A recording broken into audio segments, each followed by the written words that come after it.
kanzi no hauna mhosva, so enda zvako. Mukoma Vecco vauya kuzosimbisa mafanzi avo vakati zvechokwadi handina kupiwa bail asi ndaburitswa nekuti hanzi kambani yangu iri registered. I went into jail on Friday kuti vainvestigate since tabvumirana palive yakaitwa somewhere, that is pashaikwa kwakaitwa live bossvecco vachibva vabvuma kuti vanhu vauye kumba kwavo vazotaurirana, vauye nemapurisa if they feel kuti ane mhosva. So vari kungosimbisa kuti zvechokwadi mapurisa akatouya kuzonditora asi vanga vasinganondivhariri semunhu ane mhosva, but I was undergoing my investigations. Vasimbisa zvakare vakati musave vanhu vanongobhilivhiswa yese, especially kupinda migration deals aya hamungopi vanhu vamusingazivi mari.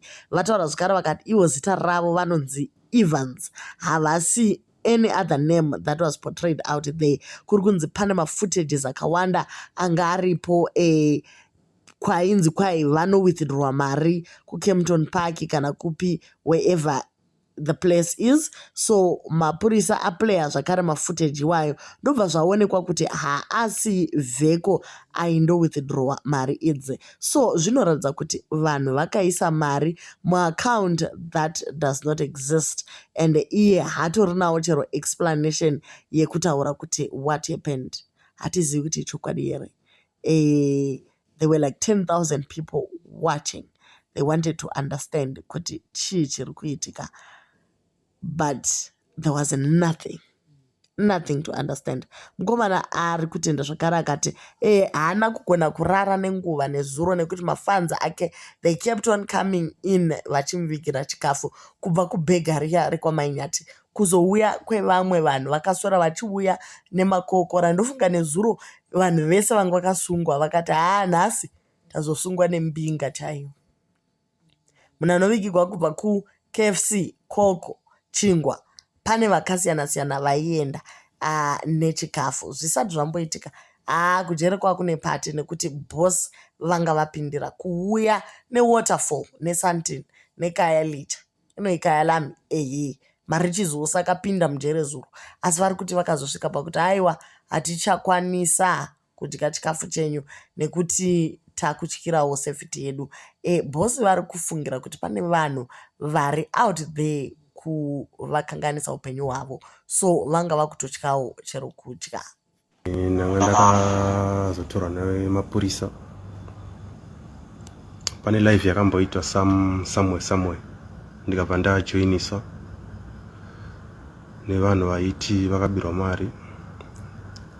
Vanhu vaiti vakandiona ndikavasvitsa mari mumaoko ndikavati ndaikumbira mogona kusvika toonana, mogona kuuya nepolisi sezvo makavhura kesi.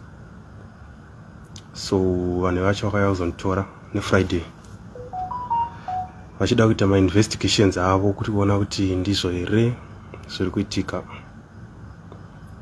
So chokutanga ndakutanga kutenda kuvanhu vakauya kuzondiona musi wacho wandakatorwa nepolisi Friday. Vanhu vakauya kuzondiona Saturday, vanhu vakauya kuzondiona nezuro Sunday. Mafanzi angu vaiuya kuzondionawo. So ndichatanga kutenda kune mufana wangu Igwe ZW. I think vazhinji munomuziva, kana vasingamuzivi muchamutsvaga muchamuwana. Ndotenda futi kune vamwe vakauya kuzondiona nyathifamily yakauya kuzovhizita kuti rega tizoona mukomana. Ndotenda futi mabridge apa ndatanga kutenda vanhu vamunonyanya kuziva vakauya. Ndozotenda futi vamwe vahombe vakauya kuuya kuzondiona, vakabva kuZimu vakashandisa mari dzavo dzemaflight tickets kuuya kuzondiona achingofambira inini chete.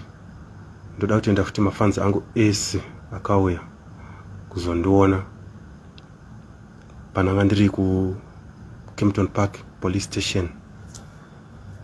I think vanhu vanoziva kuti panga pane nyaya yefraud nyaya yakanzi inini ndakaita fraud ndichinzi tafadzwa chimhare.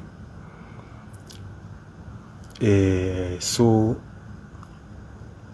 my investigations akatanga kuitwa kuti kubva musi Friday kuti inini wacho nomboita nezvei kambani yangu yandinozviti inini yangu personally ye-Diamond Migration inoita nezvei iri registered here.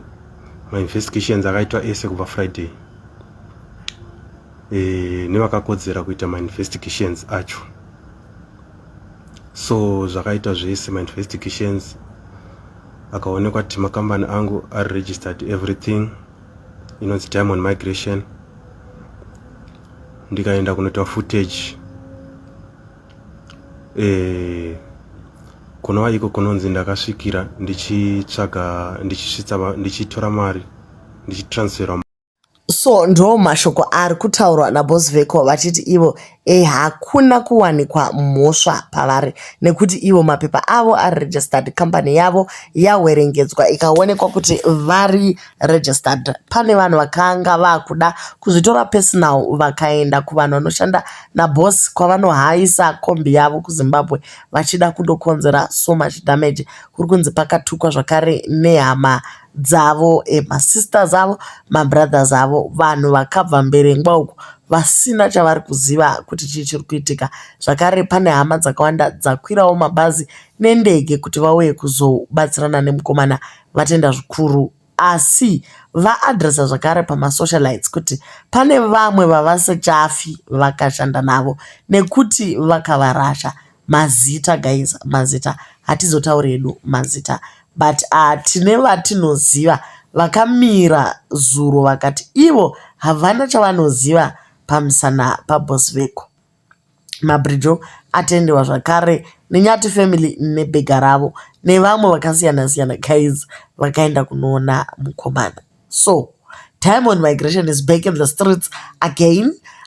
Nothing is going to happen according to bossvecco.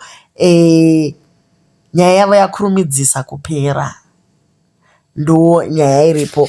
If you look at our previous video yanga ichiexplaina kuti munhu angopindi 1 minute obva tonzi tatoinvestigata pasina kutonyora tonyora chaiko wotongonzi watobuda nyaya yako yatopera. Panenge patambwa magemu, but anyway hatigone kutaura kuti patambwa nekuti tatisiko. I'm only said kuti vanhu vese vakauya kuna latestnews they never got their justice.